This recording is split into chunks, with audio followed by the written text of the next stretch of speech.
Bonjour à vous, bienvenue sur cette chaîne YouTube des femmes phénix. Je suis Barbara et je suis heureuse de passer ce petit moment avec vous.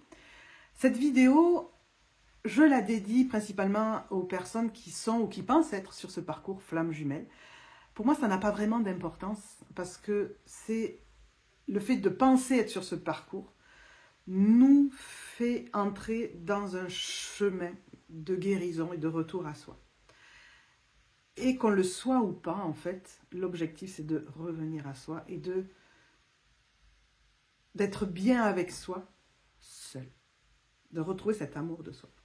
Donc dans cette vidéo, oui, je m'adresse au départ aux flammes jumelles, mais cette idée de deuil de la relation, elle est valable pour toutes les relations. Donc, n'hésitez pas à regarder. Même si vous ne savez même pas ce que c'est un parcours flamme jumelle, c'est absolument pas important. Donc c'est une vidéo où je vous parle d'une notion qui a mis du temps pour s'installer en moi. Et donc je vous dis ça parce que j'ai vraiment envie que vous soyez doux avec vous-même, que vous n'allez pas réussir à faire le deuil d'une relation en claquant des doigts et en quelques semaines. C'est vraiment quelque chose que vous allez devoir pratiquer, que vous allez devoir vivre avec peut-être d'autres situations que la relation flamme jumelle pour réussir vraiment à vivre ce deuil à l'intérieur de vous. Pour vous expliquer, pour moi, faire le deuil, c'est une forme d'acceptation. L'acceptation, c'est regarder ce qui est et juste constater ce qui est là. C'est pas être d'accord, c'est pas forcément même comprendre, c'est juste ok, c'est ce qui se passe, on en est là. Genre, vous découvrez ce lien flamme jumelle et ok, je suis dans un parcours flamme jumelle. Vous avez le droit de ne pas être d'accord, de dire non, je voulais pas, c'est trop dur et tout. Si vous, à l'intérieur de vous, ça vibre que vous l'êtes, voilà, juste accepter, ok, j'y suis. Peut-être que je me trompe, mais en tout cas, j'ai la sensation que j'y suis. Ça, c'est l'acceptation pour moi. Et donc, c'est accepter ce qui est. C'est-à-dire constater, regarder la situation telle qu'elle est. Regarder en face les choses. Faire le deuil, pour moi, on est plutôt dans accepter ce qui n'est pas ou ce qui n'est plus. La perte de quelque chose, le départ de quelque chose, la fin de quelque chose. Et là, il y a un deuil à faire. De laisser partir ça. Il y a un lâcher-prise, il y a vraiment un je laisse partir. Et c'est un peu différent, à mon sens, et dans mon vécu, dans les ressentis dans le corps. Moi, j'ai commencé vraiment à ressentir ce deuil à deux occasions. Ça a été quand j'ai perdu mon cheval, qui a été le second cheval que je perdais de la même façon, dans mes bras. Et en plus, celui-là, je l'ai perdu le jour de mon anniversaire.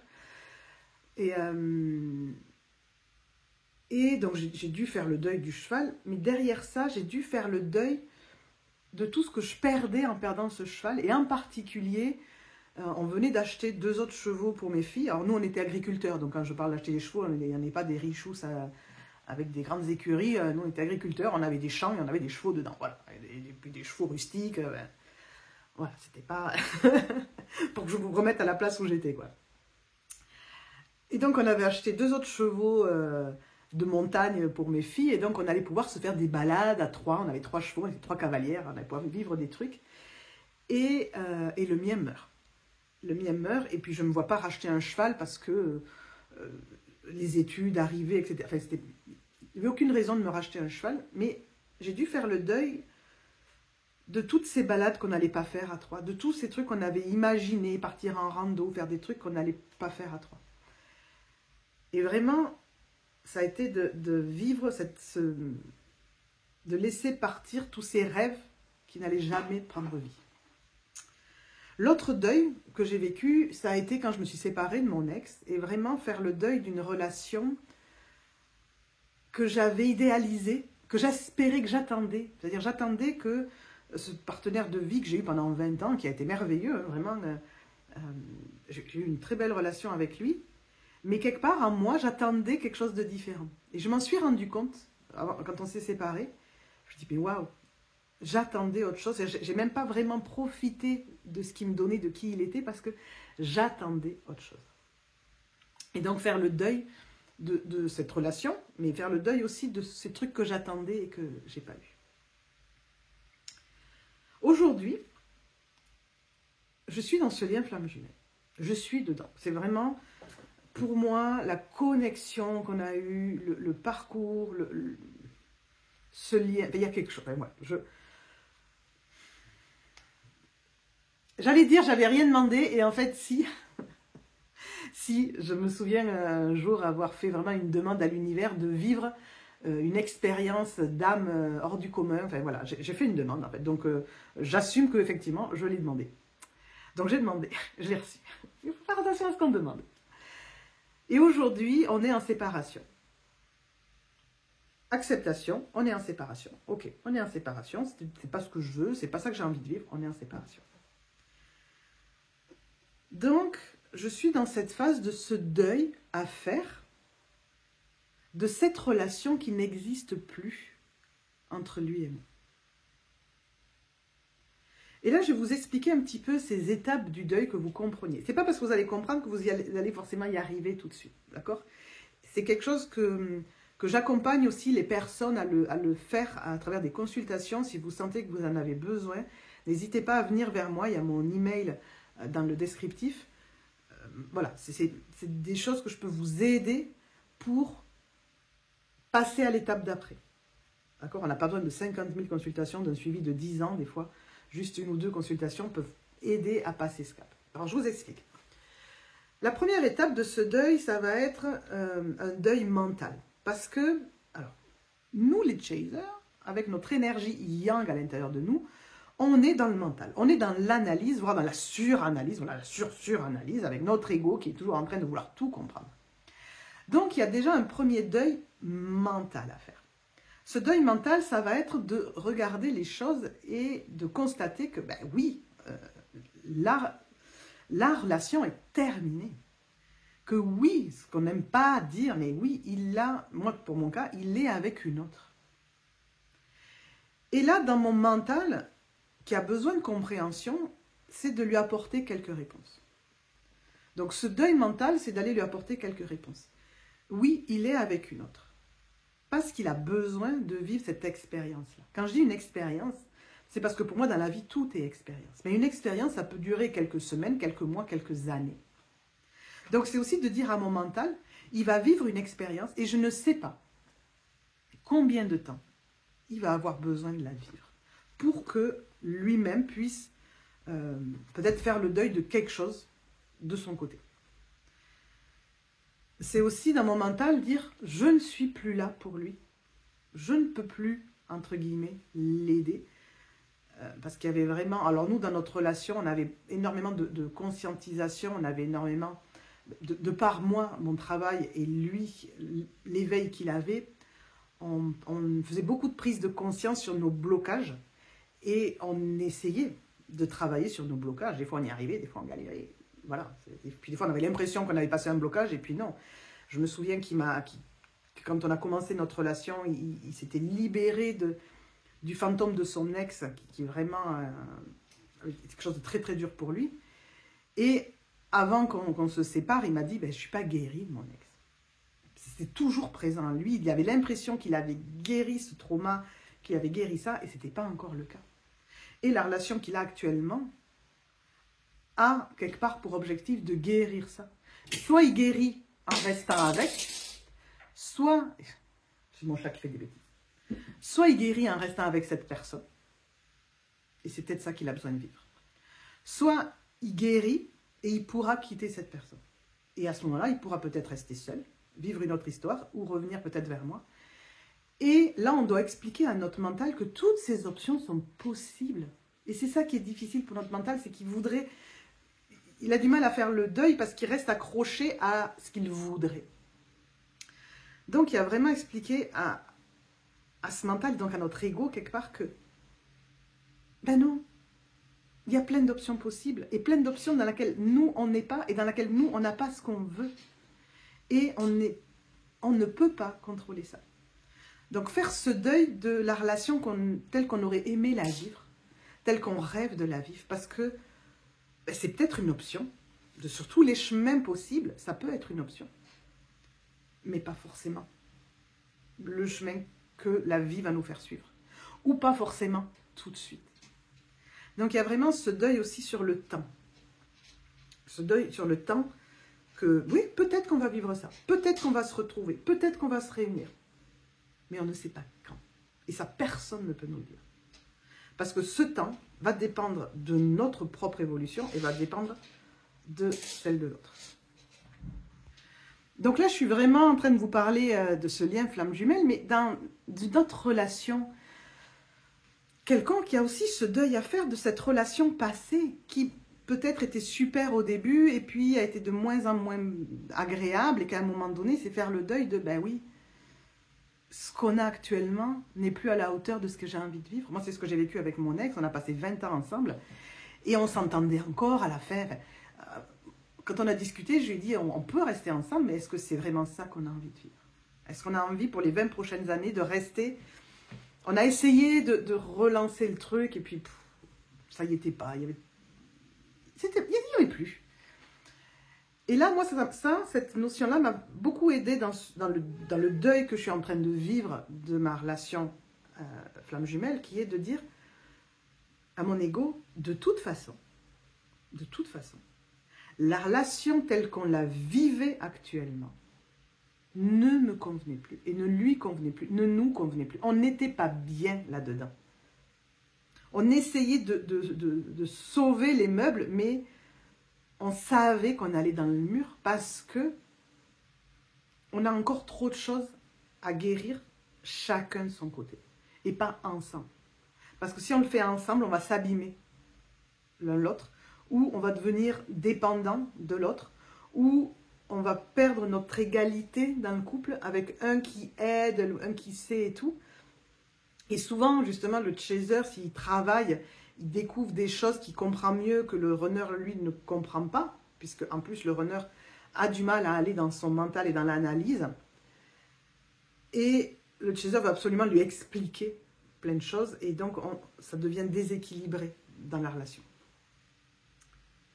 Donc faire ce deuil au niveau mental de vraiment aller nous dire à notre ego, de toute façon, regarde, ça ne nous convient pas.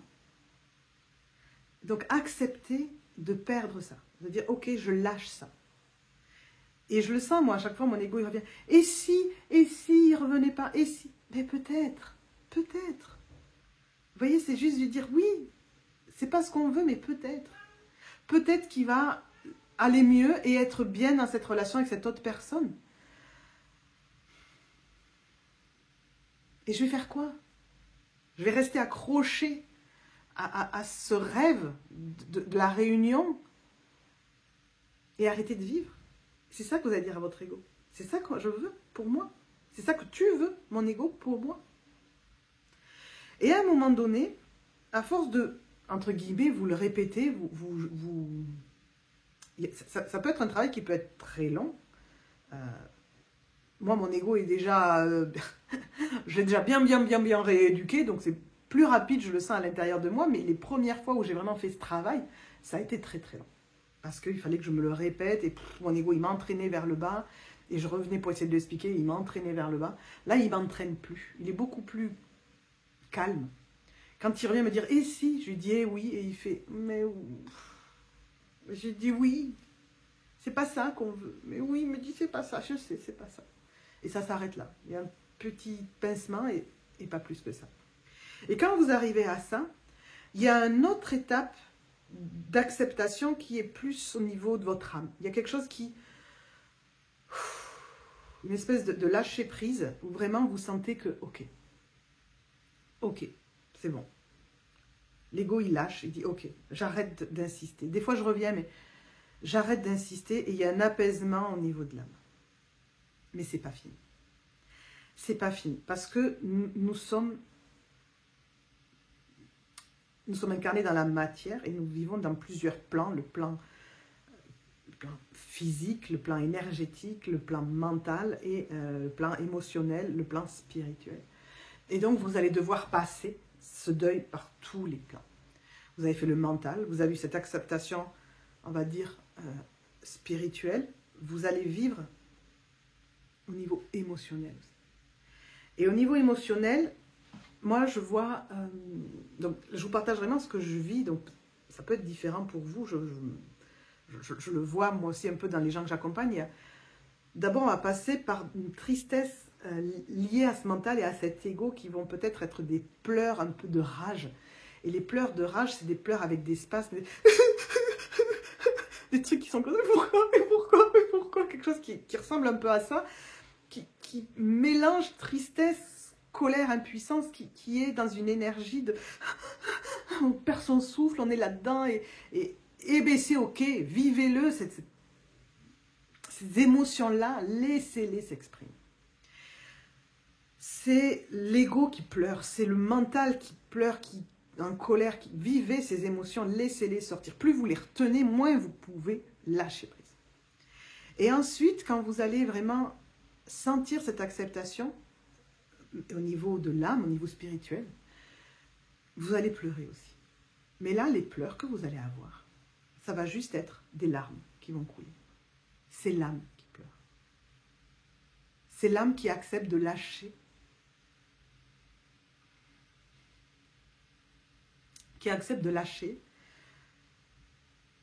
ce qu'elle n'aimerait pas lâcher. Et oui, quand je vous le dis, c'est à cet endroit-là que je sens aujourd'hui que je suis. Quand je vous le dis, mon âme, elle souffre de lâcher ça, et en même temps, elle sait qu'elle doit le lâcher. Elle sait qu'aujourd'hui, on en a besoin tous les deux. Tous les deux.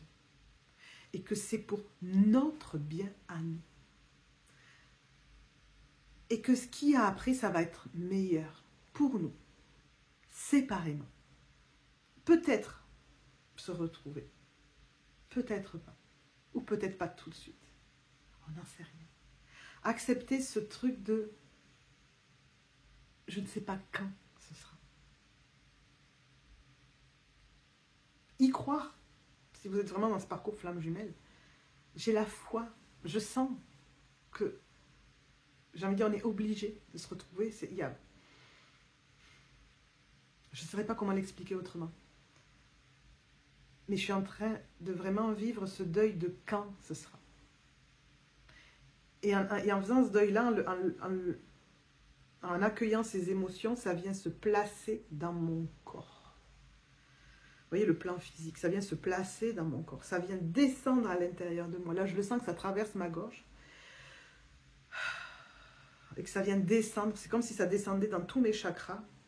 Mon âme, elle accepte et elle vient le descendre. Donc la gorge qui vous le dit, le cœur, le plexus, et ça descend et ça vient s'ancrer. Et presque ça vient s'évacuer à la terre. Comme si je recevais un message céleste du ciel, notre Père, le Père, et qui vient évacuer à la terre, Gaïa, la mer. Et énergétiquement, venir traverser comme ça. Et là, je sais que personnellement, énergétiquement, ça me fait comme un vortex à l'intérieur de moi et je vais aller voir une amie pour faire une consultation avec elle pour remettre mes énergies un petit peu, parce que je sens que je n'y arrive pas toute seule. Et c'est ok. Accepter qu'on n'arrive pas à tout faire tout seul. J'entends parfois des vidéos, surtout des polarités yin, qui disent « On n'a pas besoin d'aller consulter, n'allez pas voir tous ces charlatans. »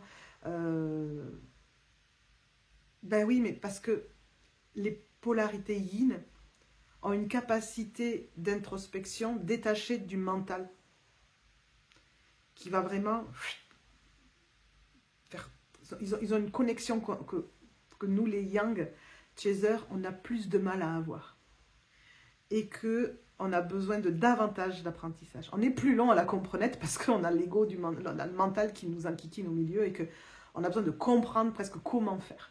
Moi, j'ai vraiment ressenti ça, j'avais besoin de comprendre comment faire pour réussir ensuite à le faire dans mon corps. Et là, ce travail un peu énergétique, j'ai besoin d'être accompagnée parce que je sens qu'il y a des fois, je ne suis pas sûre de ce que je fais, de ce que je vis, et parce que c'est un plan que pendant ma guérison, mon travail sur mon ego, j'ai volontairement mis de côté, j'ai dit je ne peux pas m'occuper de tous mes plans en même temps. Donc d'abord je m'occupe de mon ego, de mes blessures, de mes émotions, 2 plans, je m'ouvre à la spiritualité, 3e plan, et tout ce qui est énergétique, le corps et tout, on le garde pour la suite. Donc c'est maintenant. C'est ok, je ne pouvais pas, n'essayez pas de tout faire en même temps. Mais donc voilà cette idée, comme ça va descendre dans votre corps, comment vous allez pouvoir accueillir vos émotions et les faire descendre à l'intérieur de vous, circuler à l'intérieur de vous pour vraiment aller ce lâcher prise qui va lâcher tout ça. Donc ça c'est le cheminement que moi je vis dans cette notion de faire le deuil. Et faire le deuil, je le vois même comme un enterrement, vous voyez, on dépose à la terre ce qui n'est plus. Et là, je dépose à la terre cette relation qui n'est plus avec celui qui est aujourd'hui mon ex. Et je rassure à l'intérieur de moi les parts de moi qui voudraient encore s'y accrocher en lui rappelant que de toute façon, la relation telle qu'on la vivait à la fin, elle n'était plus satisfaisante pour personne. Non pas que pour moi, pour personne. Elle devenait un poids pour nous deux. Et là, mon ego, il fait oui, t'as raison, t'as raison, t'as raison. On se forçait, on essayait de se retenir, on marchait sur des œufs, on sentait bien que ça allait pas, on voyait l'autre qui allait pas bien, et puis il repartait. Voilà, j'ai appris qu'il avait une autre femme dans sa vie, donc ça veut vraiment dire qu'il n'arrivait plus à avancer. Il était parti sur un autre chemin. Enfin, il s'était donné plusieurs choix, il ne savait plus où aller, et c'est pas contre nous. C'est pas contre nous. Rappelez-vous ça, c'est pas contre nous. C'est parce que nous avons besoin de continuer à avancer. Nous avons besoin de continuer notre chemin seul. Et notre autre a besoin de continuer son chemin seul. Mais seul. Pas avec des contacts. Seul. Mais quand vous en serez là, vous le saurez. Si vous ne vous sentez pas prêt, c'est que vous êtes en chemin pour ce deuil-là. Et qu'il va peut-être falloir du temps pour que votre ego, que le premier stade du deuil dans le mental se fasse. Il va peut-être lui falloir du temps à cet endroit-là. Prenez le temps. Vous n'allez pas le forcer de toute façon. Il va pas lâcher votre ego. C'est pas en le forçant, en essayant de le contrôler que vous allez mieux faire le deuil. Par contre, le jour où vous allez sentir que vous êtes prêt, voilà ce que vous allez ressentir. Voilà ce que vous allez vivre. Et ça va se faire peut-être sur plusieurs jours, plusieurs semaines, de laisser partir, de vraiment vous détacher, de plus avoir besoin de sentir l'autre, de le voir, il ne va pas quitter vos pensées. Si vous êtes vraiment dans cette relation flamme jumelle, il va être votre première pensée au réveil et votre dernière au coucher. Parce qu'à ce moment-là, les plans se superposent et on part dans un autre corps, dans un autre plan et on se retrouve en fait. Nos âmes se retrouvent. Et c'est beau. C'est beau. Le but n'est pas de couper le lien, le but est de revenir à vous et de vous autoriser à vivre. Et ça, on en reparlera dans d'autres vidéos. Vous autoriser à vivre. Je m'arrête là.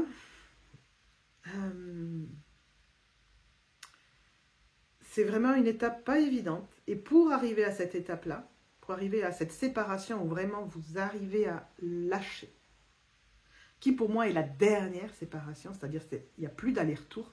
C'est-à-dire s'il y a un retour, c'est que c'est le dernier retour, qui peut être juste un retour qui après embraye sur du silence, mais dans le sens où il a besoin de construire sa vie, mais ça, je vous en parlerai dans une autre vidéo. Mais quand vous arrivez là, vous êtes prêt. Vous êtes prêt à aller vivre ce que vous avez à vivre. Peut-être même rencontrer d'autres personnes. Parce que vous lâchez cette notion de temps et vous vous dites « Ok, je ne m'accroche pas au temps ». Et à la rigueur, vous rencontrez d'autres personnes et quand votre autre sera prêt et qu'il reviendra, et vous verrez à ce moment-là où vous en êtes vous. Si vous êtes prêt à revenir ou pas. Si vous n'êtes pas prêt à revenir, peut-être que lui n'est pas prêt non plus. Et continuez à avancer jusqu'au jour où vous serez totalement prêt. On reparlera de tout ça. Merci de votre écoute. Ne vous laissez pas abattre et ne vous laissez pas embarquer trop loin dans votre mental par votre ego. Et on n'est pas là pour combattre son ego. On est là pour le rassurer, le rééduquer et reprendre la maîtrise de notre vie. Voilà ce que j'avais à vous dire. Ciao, ciao.